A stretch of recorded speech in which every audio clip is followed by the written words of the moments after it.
आज जो टॉपिक हमारा है वो क्या है? Hydraulic turbine.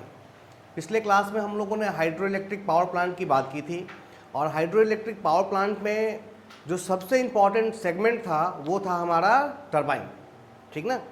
और उस चैप्टर के इंट्रोडक्शन में ही हम लोगों ने बात की थी कि हाइड्रोलिक टरबाइन वो मैकेनिकल सिस्टम होता है, वो डिवाइस होती है जो हाइड्रोलिक एनर्जी का मतलब है energy of water. Simply hydraulic energy का मतलब क्या है? एनर्जी ऑफ वाटर को मैकेनिकल एनर्जी यानी रोटेटिंग शाफ्ट की एनर्जी में क्या करता है? कन्वर्ट करता है। उस सिस्टम को, उस मशीन को, उस डिवाइस को हम क्या कहते हैं? हाइड्रोलिक टरबाइन कहते हैं। क्लियर है?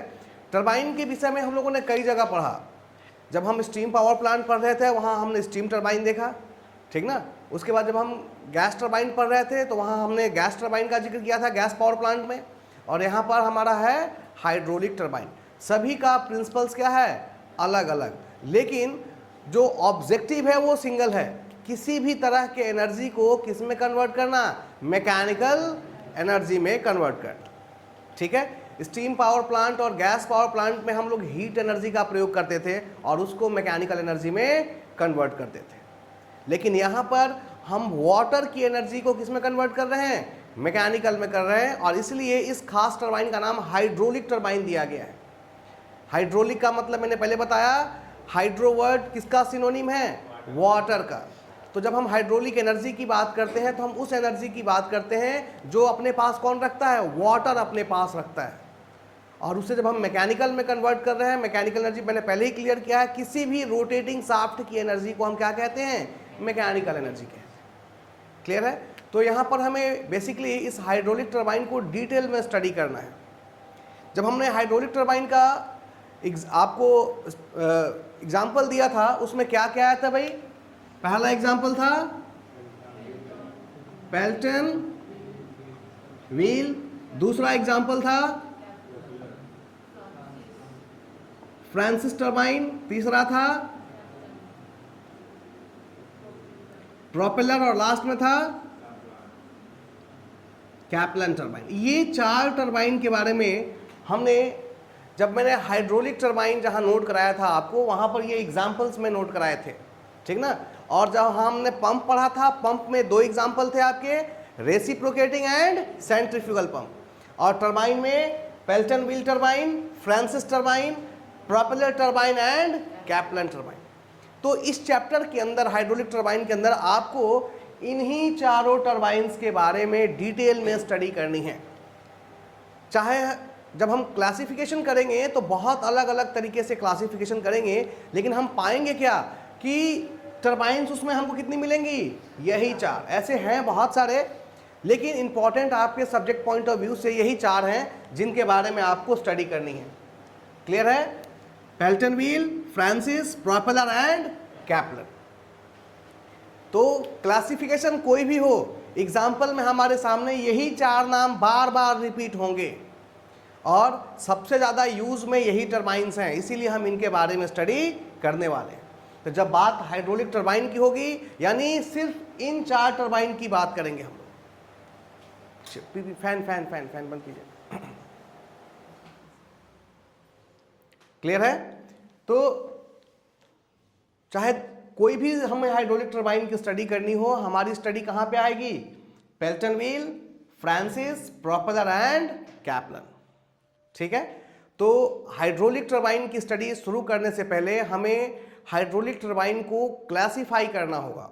और जो क्लासिफिकेशन हाइड्रोलिक टरबाइन का वो कई पार्ट में होने वाला है। जैसे पहला जो हम लोग क्लासिफिकेशन देखेंगे हाइड्रोलिक टरबाइन का, वो टरबाइन के इनलेट पर किस तरह की एनर्जी अवेलेबल है उसके बेसिस पे करेंगे। और इसके बेसिस पर हम लोग टरबाइन को 2 भाग में बांटते हैं। एक को हम कहते हैं इंपल्स टरबाइन और दूसरे को कहते हैं रिएक्शन टरबाइन। इंपल्स टरबाइन तब होगा जब इनलेट पर जो भी अवेलेबल एनर्जी हो वो सिर्फ और सिर्फ काइनेटिक एनर्जी हो। क्लियर है? और जैसे ही बात हम काइनेटिक एनर्जी की करते हैं हमारे दिमाग में सिर्फ नोजल आता है। यानी पेन स्टॉक के लास्ट में, पेन स्टॉक के आउटलेट पे अगर यदि हम क्या लगा दें? एक नोजल लगा दें, तो पेन स्टॉक के आउटलेट पर जो भी एनर्जी आएगी नोजल उसको किस में कन्वर्ट कर देगा, काइनेटिक एनर्जी। और काइनेटिक एनर्जी का सीधा सा मतलब है जेट के रूप में एनर्जी, वाटर जेट के रूप में। वाटर का एक जेट तैयार होता है with the help of nozzle, जो कि बहुत हाई वेलोसिटी से जाकर के किससे टकराता है, वेन से टकराता है, टरबाइन के वेन से टकराता है। तो यदि पेन स्टॉक के लास्ट में एक नोजल लगा हुआ है जो कि सारी प्रेशर एनर्जी को और पोटेंशियल एनर्जी को किस में कन्वर्ट कर रहा है, काइनेटिक एनर्जी में, तब उस टरबाइन को हम क्या कहेंगे, इंपल्स टरबाइन कहेंगे। क्लियर है? इंपल्स टरबाइन का अगर आप एग्जांपल देखें तो आपके सामने कौन है, पेल्टन व्हील। मैंने कहा ना, चाहे किसी भी तरह का एग्जांपल लें, एग्जांपल इन्हीं चारों में से आएगा। किसी भी टाइप का टरबाइन लें, एग्जांपल हम इन्हीं चारों में से ही देंगे। क्लियर है? तो इंपल्स टरबाइन का एग्जांपल कौन है, पेल्टन व्हील। ना बात करते हैं रिएक्शन टरबाइन की। यदि टरबाइन के इनलेट पर काइनेटिक के साथ साथ प्रेशर एनर्जी भी अवेलेबल हो, तब उस टरबाइन को हम क्या कहते हैं, रिएक्शन टरबाइन कहते हैं। अब कहेंगे सर ये कैसे होता है? ध्यान दें, काइनेटिक एनर्जी तो नोजल के कारण आया, ठीक ना, और प्रेशर एनर्जी किसके कारण आता है, केजिंग के कारण। टरबाइन के चारों तरफ जो आवरण बना होता है आउटर पेरीफेरी में, उसे हम केजिंग कहते हैं।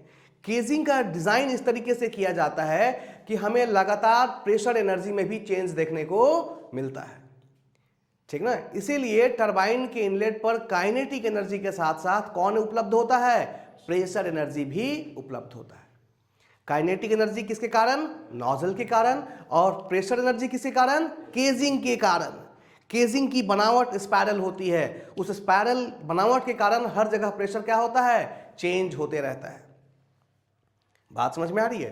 तो यदि टरबाइन के इनलेट पर काइनेटिक एनर्जी के साथ साथ हमारे पास प्रेशर एनर्जी भी हो, तब उसे हम क्या कहेंगे, रिएक्शन टरबाइन कहेंगे। और रिएक्शन टरबाइन का अगर आप एग्जांपल देखें तो आपके पास ये सारे हैं, Francis, propeller and Kaplan. Clear है?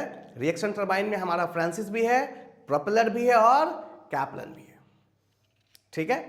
तो एग्जांपल तो यही चार रहे ना। आगे भी जितने भी क्लासिफिकेशन हम देखेंगे सभी में एग्जांपल हम इन चारों का ही लेंगे। क्लियर है? नेक्स्ट जो क्लासिफिकेशन है आपका टरबाइन का, वो बेस्ड है आपके फ्लो के ऊपर। फ्लो मतलब flow of water over runner. Runner के ऊपर आपका फ्लो किस तरीके से हो रहा है, इसके आधार पर हम क्या करते हैं, टरबाइन को क्लासिफाई करते हैं। ठीक है? अब फ्लो के आधार पर जब हम क्लासिफाई करते हैं तो उसमें पहला क्लासिफिकेशन आता है टेंजेंशियल फ्लो टरबाइन का। ठीक है? दूसरा आता है रेडियल फ्लो टरबाइन का। क्लियर है? और तीसरा आता है मिक्स फ्लो टरबाइन का। क्लियर है? कितने भाई, tangential flow, radial flow and mixed flow. यही तीन क्लासिफिकेशन आपको देखने के लिए मिलते हैं on the basis of direction of flow. सबसे इंपॉर्टेंट चीज है, जब हम फ्लो के ऊपर क्लासिफाई करते हैं तो हमें यह देखना होता है टरबाइन में इन कैसे हो रहा है और आउट कैसे हो रहा है, ये इंपॉर्टेंट नहीं है। रनर के ऊपर से जब वाटर निकल रहा था तब फ्लो का डायरेक्शन क्या है। जो रनर है, याद है रनर हमने पेल्टन व्हील में देखा था, रनर के ऊपर ही क्या लगे रहते थे, वेन्स लगे रहते थे। तो वेन्स के ऊपर, रनर का मतलब क्या हो गया, वेन्स के ऊपर फ्लो का डायरेक्शन क्या है, इसके बेसिस पर हम फ्लो डिसाइड करते हैं कि वो टेंजेंशियल फ्लो है, वो रेडियल फ्लो है, या फिर वो मिक्स्ड फ्लो है। और एक और भी क्लासिफिकेशन है एक्सियल फ्लो। ठीक ना? टेंजेंशियल, रेडियल, एक्सियल और मिक्स। मिक्स का मतलब है रेडियल और एक्सियल का मिक्स। क्लियर है? आइए थोड़ा सा इसको स्टडी करते हैं। टेंजेंशियल का मतलब क्या है भाई? टेंजेंशियल का जो सबसे अच्छा एग्जांपल है वो क्या है, पेल्टन व्हील। अब इसको टेंजेंशियल क्यों कहते हैं और कैसे हम फ्लो के डायरेक्शन को आइडेंटिफाई करेंगे वो देखते हैं। ये हमारा क्या हो गया, रनर, और ये हो गया शाफ्ट, ये हो गया इसका वेन्स।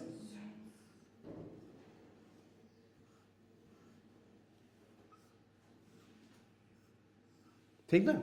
अब जब हम टरबाइन का डायामीटर मेजर करेंगे तो सिर्फ रनर का नहीं लेंगे, कहां से लेंगे, इसका सेंटर से लेके चलेंगे। ठीक ना, यहां से यहां तक ये हो जाएगा capital D, diameter of Pelton wheel. बात समझ में आ रही है? उसमें हम किसको मेजर करते हैं? ये जो वेन्स बाहर निकली हुई है उसके सेंटर पॉइंट को लेकर के मेजर करते हैं। बात समझ में आ रही है?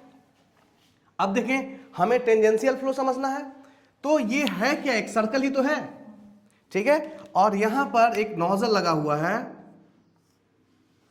पेन स्टॉक में क्या लगा है? नोजल, और यहां से एक जेट निकल रहा है, और जेट जाकर किससे टकरा रहा है? वेन से टकरा रहा है, ठीक है। अब जरा समझिए, टेंजेंशियल वर्ड आया कहां से है? टेंजेंशियल वर्ड निकला है टेंजेंट वर्ड से, और किसी सर्कल के ऊपर टेंजेंट, टेंजेंट को हिंदी में हम स्पर्शी कहते हैं, ठीक ना। तो एक सर्कल है और ये इसका क्या है? टेंजेंट, ये स्पर्श, यानी इसके किसी भी पॉइंट को टच करता हुआ क्या हो रहा है? अगर एक स्ट्रेट लाइन निकल रही है तो इसे हम सर्कल का क्या कहते हैं? टेंजेंट कहते हैं। यहां भी यही हो रहा है, ठीक ना। ये आप इस सर्कल को स्टडी कीजिए, इस सर्कल को देखिए, और ये वाटर का जो जेट है इसको हम क्या मान लेंगे? Straight line. ये इस सर्कल को एक पॉइंट पे टच करता हुआ क्या हो रहा है? बाहर निकल रहा है। इसीलिए इस फ्लो को हम क्या कहते हैं? Tangential flow. क्लियर है? टेंजेंशियल क्यों बोला गया? टेंजेंट का मतलब क्या है, और फ्लो को टेंजेंशियल क्यों मान रहे हैं? क्योंकि ये, इसको अगर हम एक सर्कल माने तो ये बिल्कुल एक टेंजेंट की तरह काम करता है। ये हमारा सर्कल हो गया और ये हमारा टेंजेंट। टेंजेंट का मतलब स्पर्शी। बात समझ में आ रही है? तो फ्लो का डायरेक्शन किसके अलोंग है? Along the tangent of the circle है, इसीलिए इस फ्लो को हम क्या कहते हैं? Tangential flow. और ये चीज आपको कहां देखने के लिए मिलता है? पेल्टन व्हील के केस में देखने के लिए मिलता है। क्लियर है? टेंजेंशियल फ्लो क्या है और टेंजेंशियल फ्लो का एग्जांपल क्या है भाई? Pelton wheel. ठीक है, नेक्स्ट देखते हैं। टेंजेंशियल फ्लो के बाद नेक्स्ट आता है आपका रेडियल फ्लो। ठीक है, टेंजेंशियल के बाद क्या है? रेडियल। रेडियल वर्ड कहां से निकला है? रेडियल वर्ड निकला है रेडियस से। रेडियल कहां से आया है? रेडियस से। देखेंगे थोड़ा सा।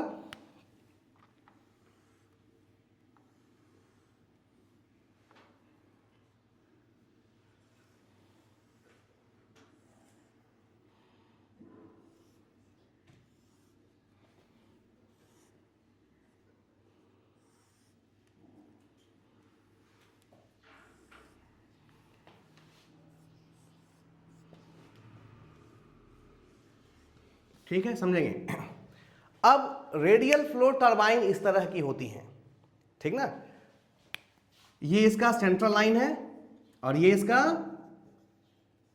क्या है? शाफ्ट है। ये है आपका वेंस, ये और ये दो क्या है आपके? वेंस। ये भी, ये जो दिख रहा है ना इधर से और इधर से, इनको भी क्या कहते हैं? Guide veins. गाइड वेंस का काम सिर्फ इतना होता है, जो भी वाटर आ रहा है ना उसको सही दिशा में किसके ऊपर भेजना? वेंस के ऊपर भेजना। इसके बारे में हमने पावर प्लांट में भी जिक्र किया था। पावर प्लांट में भी हमारे मूविंग ब्लेड थे और फिक्स ब्लेड थे। फिक्स ब्लेड बिल्कुल किसके जैसा काम करते थे?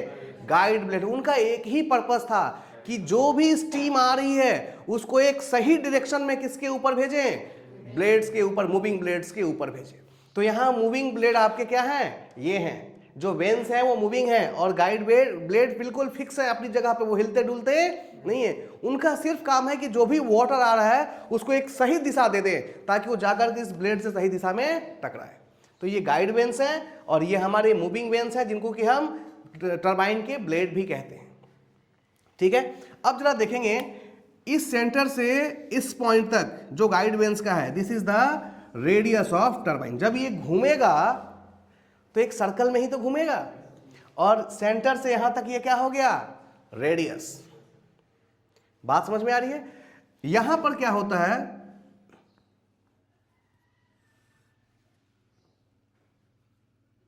ये कुछ इस तरह का रहता है।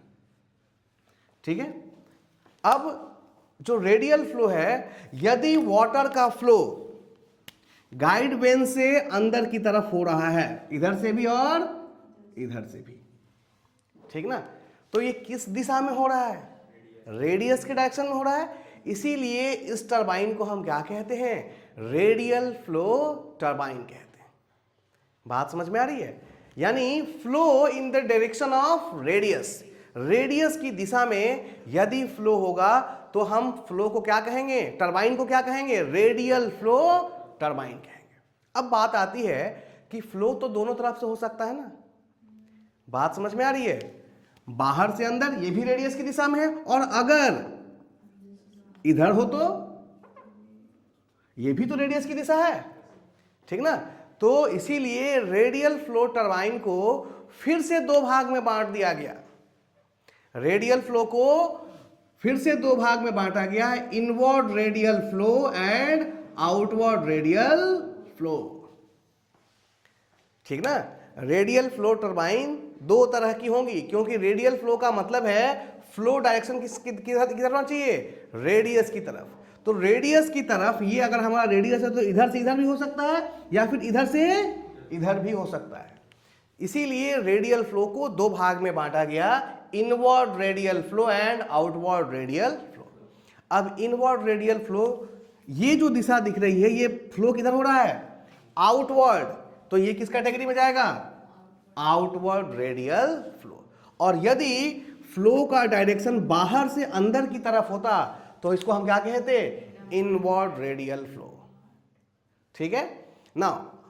ये तो फ्लो का डायरेक्शन हुआ, बट यहां पर एक चीज बहुत ज्यादा इंपॉर्टेंस रखती है। ये जो फ्लो का डायरेक्शन है ये बहुत कुछ डिसाइड करता है कि हम इस टरबाइन को कंट्रोल कर पाएंगे कि नहीं, ठीक ना।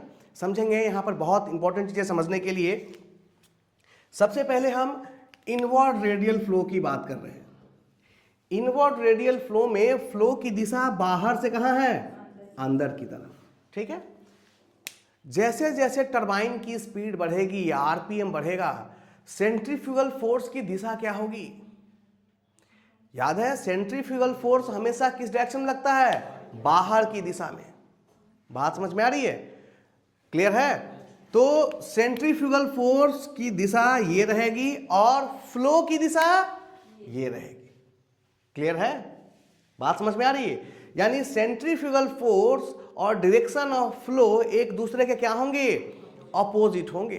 अब अपोजिट होने के क्या फायदे हैं, जैसे जैसे स्पीड बढ़ेगी सेंट्रीफ्यूगल फोर्स आपको मदद करेगा इस टरबाइन की स्पीड को कंट्रोल करने में।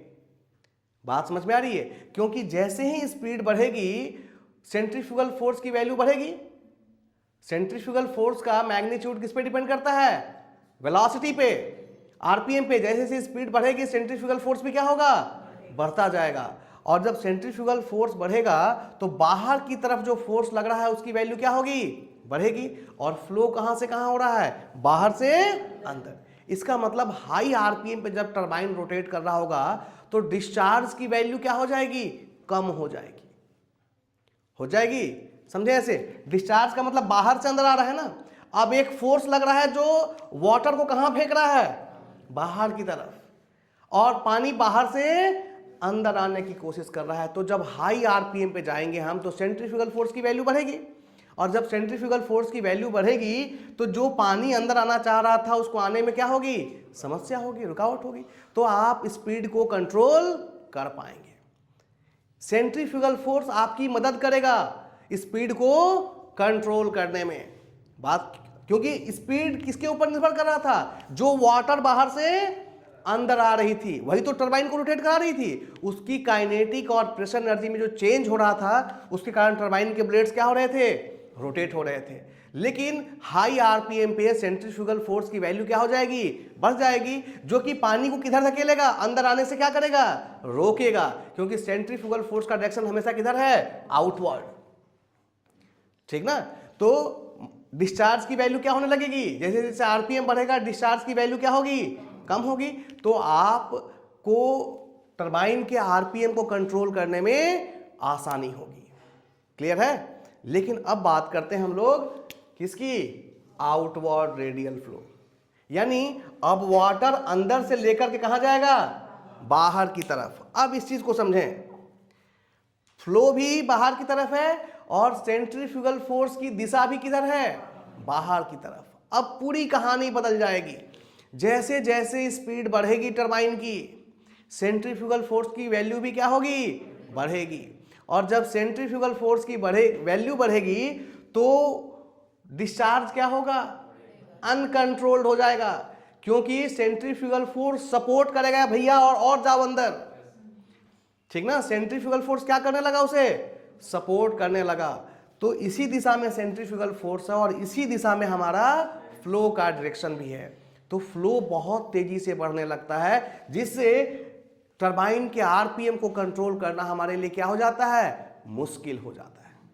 और रीजन क्या है, क्या अनकंट्रोल्ड होता है, फ्लो बहुत तेजी से फ्लो होने लगता है।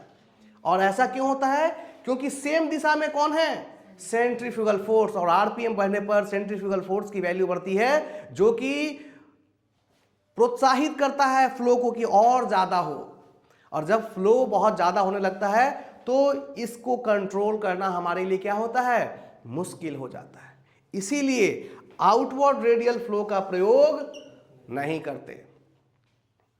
बात समझ में आ रही है। रेडियल फ्लो में दोनों ही हैं, inward radial flow and outward radial flow. लेकिन आउटवर्ड रेडियल फ्लो के साथ एक समस्या है कि हाई आरपीएम पे, हाई वेलोसिटी पे इसको कंट्रोल करना हमारे लिए क्या हो जाता है, मुश्किल हो जाता है। और रीजन क्या है कि सेंट्रीफ्यूगल फोर्स और डायरेक्शन ऑफ फ्लो दोनों की दिशा क्या हो जाती है, एक ही हो जाती है, जिससे डिस्चार्ज की वैल्यू लगातार बढ़ने लगती है। और जब डिस्चार्ज बढ़ता है तो इसको कंट्रोल करना हमारे बस की बात नहीं रहती, इसलिए इसका प्रयोग नहीं करते।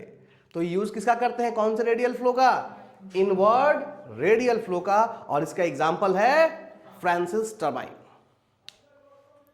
क्लियर है, बात समझ में आ रही है। अब कोई पूछे रेडियल फ्लो का एग्जांपल क्या है, तो रेडियल फ्लो का एग्जांपल क्या है, फ्रांसिस टरबाइन है।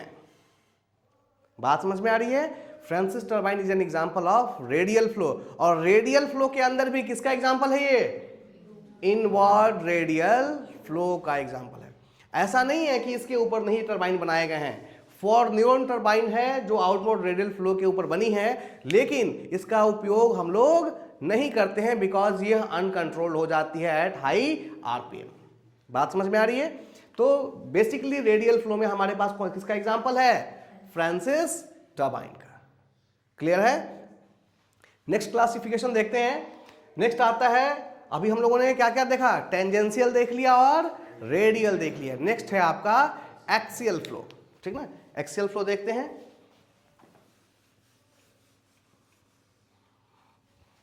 ठीक है, अब देखें, यदि फ्लो का डायरेक्शन ये है, शाफ्ट के एक्सिस के पैरेलल, ये हमारा शाफ्ट है और ये उसकी क्या है, एक्सिस है। तो अगर शाफ्ट के एक्सिस के पैरेलल फ्लो हो रहा है, यहां से इन हुआ और यहां से आउट हुआ, तो इस तरह के टरबाइन को हम क्या कहेंगे, axial flow turbine. That is flow in the direction of, और the direction parallel to axis of the shaft of turbine.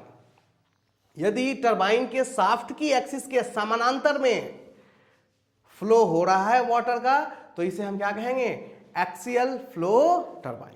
और एक्सियल फ्लो टरबाइन में हमारे पास दो एग्जांपल हैं, प्रोपेलर एंड कैपलन टरबाइन। ठीक ना, प्रोपेलर भी हमारा एक्सियल फ्लो है और कैपलन भी हमारा क्या है, एक्सियल फ्लो है। क्लियर है। अभी डिटेल में जब हम अलग अलग, पेल्टन व्हील हम बिल्कुल अलग से पढ़ेंगे, फ्रांसिस टरबाइन बिल्कुल सेपरेटली पढ़ेंगे, प्रोपेलर और कैपलन को भी बिल्कुल सेपरेटली पढ़ेंगे, तब हम इनके बारे में बिल्कुल डिटेल स्टडी करेंगे।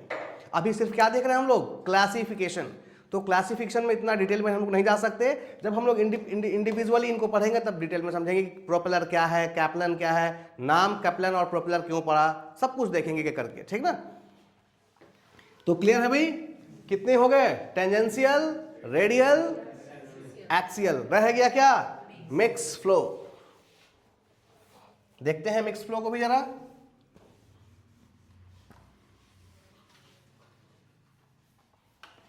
मिक्स फ्लो में क्या है,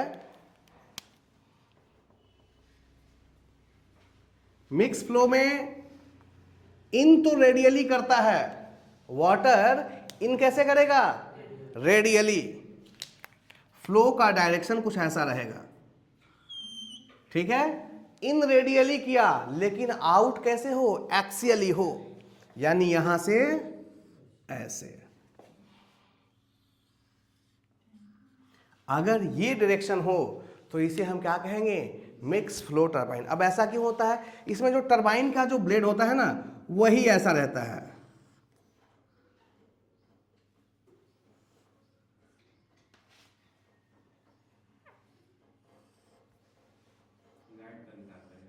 नहीं नहीं, ये सिर्फ ब्लेड है। ये देखिए टरबाइन के ब्लेड का डिजाइन ही क्या हो जाता है, बदल जाता है। तो ये इन तो करता है किस डायरेक्शन में, रेडियल, इनवर्ड रेडियल फ्लो की तरह इन करता है, लेकिन जब बाहर निकलना होता है वो किस डायरेक्शन में जाता है, एक्सियल। ठीक ना, तो इन होगा रेडियल में और आउट होगा एक्सियल में। तो इसको, इस कॉम्बिनेशन को क्या कहेंगे, मिक्स्ड फ्लो। और मिक्स फ्लो का एग्जांपल है फिर से कौन, फ्रांसिस। अब कहेंगे अभी तो बताया था कि ये किसका एग्जांपल है, इनवर्ड रेडियल फ्लो का, हाँ बताया तो था, बट जब हम मिक्स फ्लो की बात करते हैं तो मिक्स फ्लो में ही फ्रांसिस ही आता है, बट इसके सामने एक वर्ड लग जाता है क्या, मॉडर्न फ्रांसिस टरबाइन। ठीक ना, तो जो मॉडर्न फ्रांसिस टरबाइन है वो किसके एग्जांपल हैं, मिक्स्ड फ्लो के। शुरुआत में हमारे जितने भी टरबाइन बनाए गए वो फ्रांसिस टरबाइन थे, लेकिन बाद में जब इसके डेवलपमेंट में आगे काम किया गया तो देखा गया कि यदि इसके आउटवर्ड को हम एक्सियली कर दें तो सिस्टम की एफिशिएंसी क्या हो जाती है, बढ़ जाती है। तो मॉडर्न समय में, अभी वर्तमान समय में जो टरबाइन बन रही हैं उनको क्या कर दिया गया, मिक्स फ्लो में कन्वर्ट कर दिया गया, यानी उसी फ्रांसिस टरबाइन में के ब्लेड में थोड़ा बहुत क्या कर दिया गया, बदलाव कर दिया गया, ताकि वाटर अभी भी तो इनवर्ड रेडियल में इन करेगा, लेकिन आउट होते समय उसका डायरेक्शन क्या हो जाएगा, एक्सियल हो जाएगा। यानी जब वो आउट होगा तो पैरेलल टू एक्सिस हो जाएगा। ठीक ना, तो ये क्या बन गया हमारा, मिक्स्ड फ्लो टरबाइन। क्लियर है। तो ये जो क्लासिफिकेशन था ये किसके ऊपर बेस्ड था, on the direction of flow over the runner blade. Runner कहें या रनर वेन्स कहें, ठीक ना, रनर कहें या फिर रनर वेन्स कहें, इसके ऊपर वाटर का फ्लो कैसा हो रहा है उसके बेसिस पे हमने ये क्लासिफिकेशन किया। ठीक है, नेक्स्ट जो आपका क्लासिफिकेशन है वो हेड और डिस्चार्ज के ऊपर है। हेड और हाँ सोना नहीं है, ठीक ना, घर से सो के आया करें। थर्ड क्लासिफिकेशन किसके ऊपर है, हेड और डिस्चार्ज के ऊपर है। ठीक ना, हेड का मतलब क्या है भाई, जो हम लोगों ने ग्रॉस हेड की बात की थी, जो हम लोगों ने इफेक्टिव हेड की बात की थी। ठीक ना, तो जब भी हम हेड की बात करते हैं तो हम इफेक्टिव हेड लेके चलते हैं, यानी ग्रॉस हेड में से फ्रिक्शन लॉसेस को क्या कर देते हैं, माइनस कर देते हैं। तो जो हमारा इफेक्टिव हेड है अगर वो 250 मीटर, इफेक्टिव हेड की वैल्यू कितनी हो, 250 मीटर से ज्यादा हो, ठीक ना, तो इसे हम कहेंगे high head and low discharge. ध्यान दें, अगर हेड ज्यादा है तो डिस्चार्ज अपने आप क्या हो जाएगा, कम हो जाएगा। बात समझ में आ रही है। और यदि हेड कम है तो हमें डिस्चार्ज को क्या करना पड़ेगा, बढ़ाना पड़ेगा। बात समझ में आ रही है। क्यों भाई, ऐसा क्यों, पिछले क्लास में सिखाया था, पिछले क्लास में हम लोगों ने सीखा था वाटर पावर है, तो वाटर पावर ही ना, तो याद कीजिए वाटर पावर क्या आया था, डिस्चार्ज, ठीक ना, वेट ऑफ फ्लूइड पर सेकेंड इनटू क्या आया था, हेड। तो या तो आप हेड को चेंज करें या फिर आप डिस्चार्ज को चेंज करें।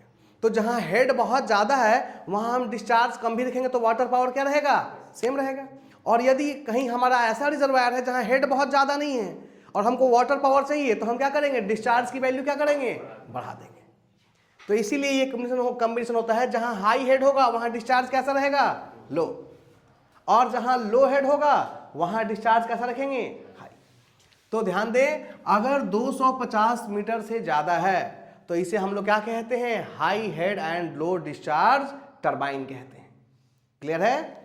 दूसरा है 60 मीटर से ऊपर बट 250 से नीचे।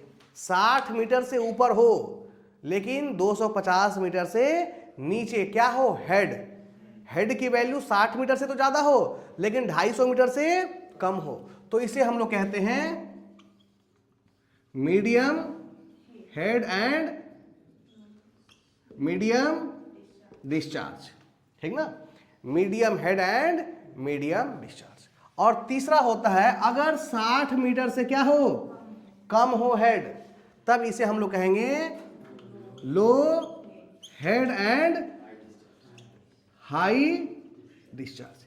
ये वर्ड समझ में आ रहा ना कि लो हेड के साथ हाई डिस्चार्ज क्यों यूज किया, क्योंकि वाटर पावर प्रोडक्ट होता है डिस्चार्ज का और हेड का, तो अगर एक ज्यादा है तो हम दूसरे को क्या कर सकते हैं, कम कर सकते हैं, हमारे वाटर पावर में कोई बदलाव नहीं आएगा। क्लियर है, बात समझ में आ रही है। अब देखें फिर से इनका एग्जाम्पल अलग अलग होगा बट रहेगा इन्हीं चारों में। सबसे पहले कौन है, high head and low discharge, इसका एग्जाम्पल है पेल्टन व्हील, ठीक ना। दूसरा है medium head and medium discharge, इसका एग्जाम्पल है फ्रांसिस टरबाइन। और तीसरा है लो हेड बट हाई डिस्चार्ज, इसका एग्जाम्पल है propeller and Kaplan turbine. Clear है, तो हम लोग एक चीज तो फील कर रहे हैं ना कि क्लासिफिकेशन का तरीका कुछ भी हो कोई फर्क नहीं पड़ता, एग्जाम्पल में सिर्फ हमें यही 4 चीजें देखने को मिलेंगी। क्लियर है, बात समझ में आ रही है। तो ये क्लासिफिकेशन है on the basis of head and discharge. Clear है।